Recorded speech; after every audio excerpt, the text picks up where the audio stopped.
There's a high-profile political conference in Washington this week. You've got the conservatives all stepping out, including Christie coming back in public now. Pretty feisty speech.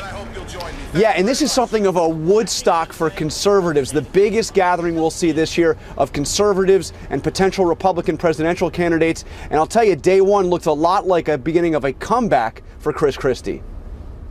After a rough couple of months back home in New Jersey, the old Christie seemed to be back. All right. As feisty and combative as ever. If that's your attitude, Mr. President, what the hell are we paying you for?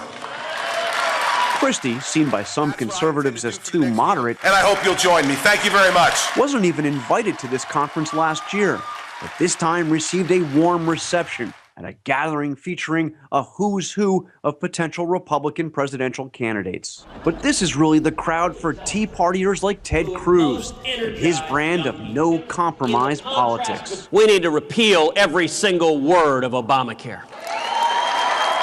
Sir, Cruz, good to see you. We asked Cruz about that in an exclusive interview for this week. That's not going to happen while Barack Obama's president, right? You Just to state the obvious. Look, I will say this. It's unlikely to happen. I'll give you one scenario where it could. Unlikely? Yeah, I'll give you one scenario where it could. Let's say November of 2014 is an election like 2010, which I think we're on the path to be. Let's say it is a tidal wave where Republicans don't just win 6 seats.